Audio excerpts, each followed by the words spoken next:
Hi there, Daily Gardeners. Jennifer Ebling here. I just want to give a quick shout out to the folks who have left a review for the show over on Podchaser during the month of April. I want to give a heartfelt thanks to Minnie Garrett, Valerie Tropical Gardener, Matthew Sartor, and @Bringer. Thank you so much for leaving a review for the show, especially during the month of April.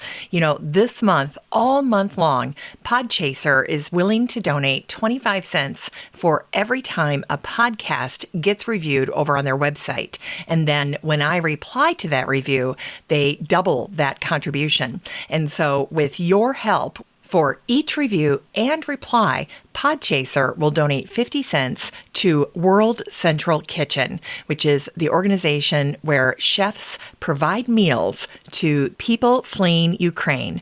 So hats off to Podchaser for picking such a great cause. If you have a chance and can leave a review for The Daily Gardener over at podchaser.com, it's so easy to do and so much good can come from it. Today's episode is brought to you by the Daily Gardener Friday newsletter. You can sign up for the newsletter over at thedailygardener.org. Hi there and welcome to The Daily Gardener, a podcast about garden history and literature. I'm your host, Jennifer Ebling, and today is April 21st. Today in garden history, we celebrate the birthday of the Dutch navigator and colonial administrator of the Dutch East India Company, Jan van Riebeeck, who was born on this day, April 21st, in 1619. In 1660, Jan planted a hedge, now known as Van Riebeeck's Hedge, to mark the border of the Dutch East India Company settlement in Cape Town, South Africa. The hedge was made up of native wild almond trees, and today, part of that hedge still lives in the Kirstenbosch National Botanic Garden and Bishop's Court. But sadly, the Van Riebeeck Hedge is not considered a national monument in South Africa.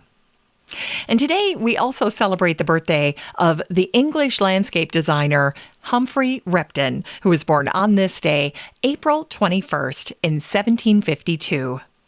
Humphry was trained and molded by the great garden designer Capability Brown.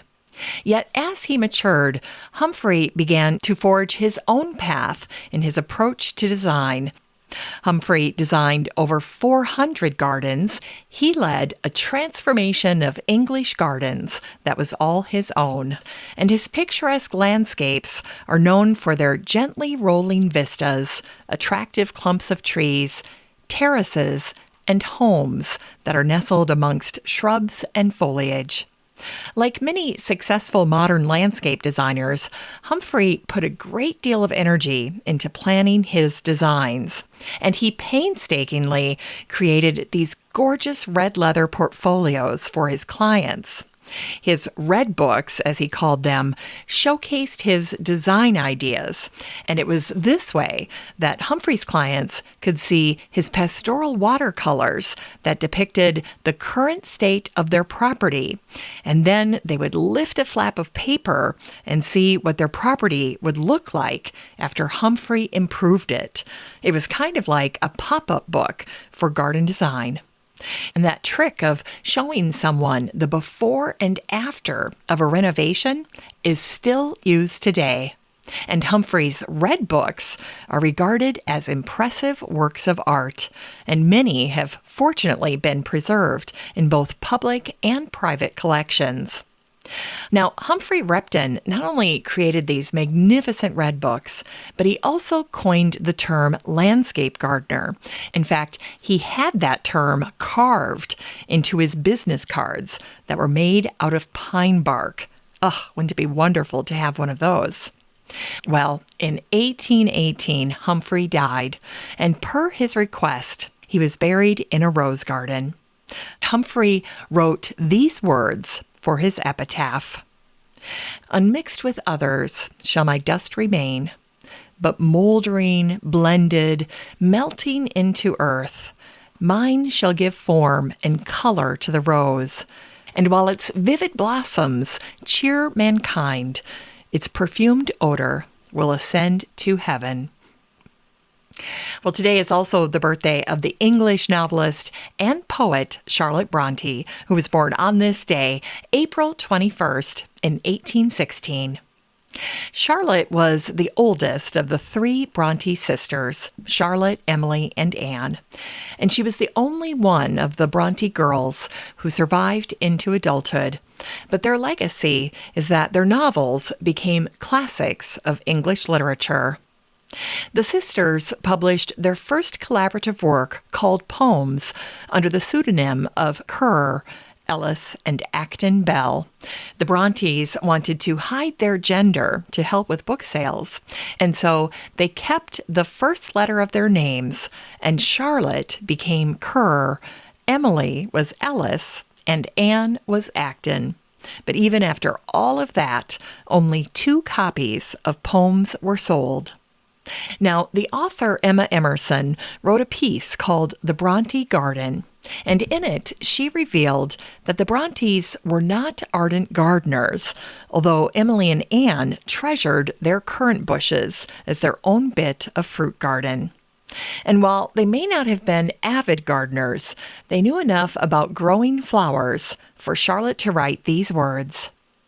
Emily wishes to know if the Sicilian pea and the crimson cornflower are hardy flowers, or if they are delicate and should be sown in warm and sheltered situations. In her writing, Charlotte could be a little glum about flowers. She did not like cut flowers. And in her 1853 book called Villette, Charlotte wrote, "I like to see flowers growing, but when they are gathered, they cease to please. I look on them as things rootless and perishable. Their likeness to life makes me sad. I never offer flowers to those I love, and I never wish to receive them from hands dear to me." And today we celebrate the Scottish-American naturalist, conservationist, and author John Muir, who was born on this day, April 21st, in 1838. John Muir was known by many names: John of the Mountains, Father of Yosemite, and Father of the National Parks. John's work to preserve Yosemite resulted in a famous picture of himself posing with President Teddy Roosevelt on overhanging rock at the top of Glacier Point in 1903. And there's a fun little story that I love to tell about John and Charles Sprague Sargent, the director of the Arnold Arboretum at Harvard. Apparently, the 2 men had gone on a fall trip to hike the mountains in North Carolina. Now, John found the scenery so inspiring that when they got to the top of Grandfather Mountain, he began to sing and dance and jump around while Charles just stood there. And this must have been a common trait among the botanists and academics that John knew, because he once wrote, "In drying plants, botanists often dry themselves. Dry words and dry facts will not fire hearts." Well, John is remembered for his many passionate writings about plants. Here's a sampling of some of my favorite quotes from John Muir. "The mountains are calling, and I must go. Everybody needs beauty as well as bread, places to play in and pray in, where nature may heal and give strength to body and soul. And finally, between every 2 pines is a doorway to a new world." It's time to grow that garden library with today's book, Royal Gardens of the World by Mark Lane. This book came out in 2020, and the subtitle is 21 Celebrated Gardens from the Alhambra to Highgrove and Beyond, and the illustrated cover is spectacular. Well, this book is a celebration of royal gardens, and Mark does a brilliant job of sharing the history, the plantings, and the evolution of each garden.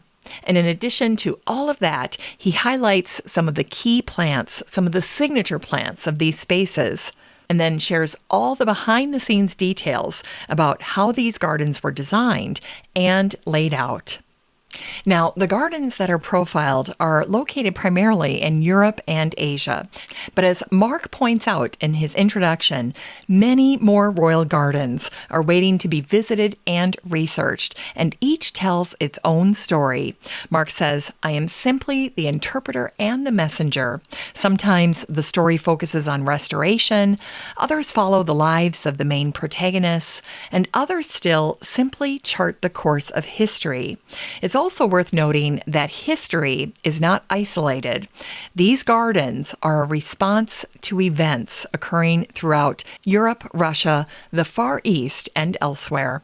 And marriages between members of royal households in turn introduced different ideas and creative passions, which were reflected in their gardens.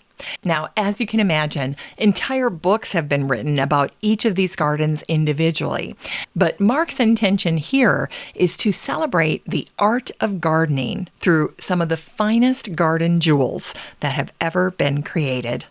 This book is 240 pages of a 5-star book on Amazon about royal gardens, their history, their fantastic designs, and their signature plants. You can get a copy of Royal Gardens of the World by Mark Lane and support the show using the Amazon link in today's show notes for around $25. Finally, we end the show today with a botanic spark that celebrates the National Day of Sadi, the master of Persian prose and poetry who was born in 1210. Sadi lived in Shiraz, and in his lifetime and through the 19th century, Shiraz was a center for growing grapes and great wines. In fact, Shiraz wine is from Shiraz. Shiraz was also a center for learning, literature, gardens, and poetry, and the poet Hafez was also from Shiraz. Now, although he was born and raised in Shiraz, Sadi spent much of his life traveling. And over 3 decades, he met and interacted with people from different places with different customs, traditions, and languages. And this constant traveling led Sadi to a place of acceptance and love for all humanity. Sadi once wrote these poignant words of understanding. "I bemoaned the fact I had no shoes until I saw the man who had no feet." And there's a common Persian saying that goes, each word of Sadi has 72 meanings. And today, Persian scholars believe that Sadi is Shakespeare-like in terms of his understanding of the human condition and in the various literary forms that he used to share his insights. Now, you might be surprised to learn that Ralph Waldo Emerson was a Sadi fan.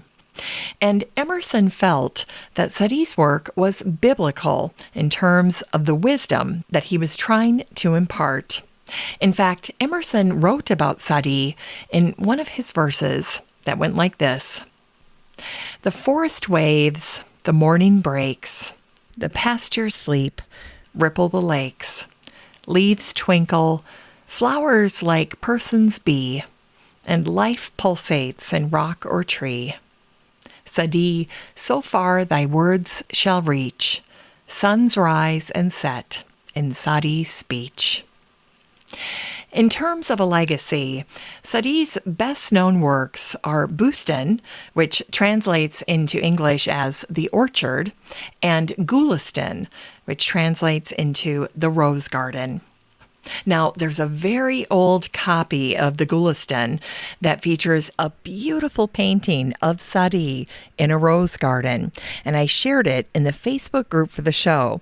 So if you want to go check it out, all you have to do is head on over to Facebook and search for Daily Gardener Community, and you'll be able to see it there. Now, I wanted to end the show today with a little something from the Rose Garden, or the Gulistan, because in that book, Sadi is led to a garden by a friend on this day, April 21st, back in 1258, and that's why today is National Sadi Day. It's the day he was brought to a garden. And so there is a verse that is a favorite among gardeners from the Gulistan or the Rose Garden, and it goes like this. If thou art bereft, and 2 loaves alone to thee are left, sell one, and with the dole buy hyacinths to feed thy soul. Well, that's it for today's show. Just remember that you have a standing invitation to join the free Facebook group for listeners of the show. The next time you're over at Facebook, just search for Daily Gardener Community, where you'd search for a friend and then request to join. And if you'd like more of The Daily Gardener, you can subscribe to the newsletter over at thedailygardener.org. And don't forget that you can also show your support for the show by using the Buy Me a Coffee link over at the website or in today's show notes. This is Jennifer Ebling. Thanks for listening to The Daily Gardener. And remember, for a happy, healthy life, garden every day.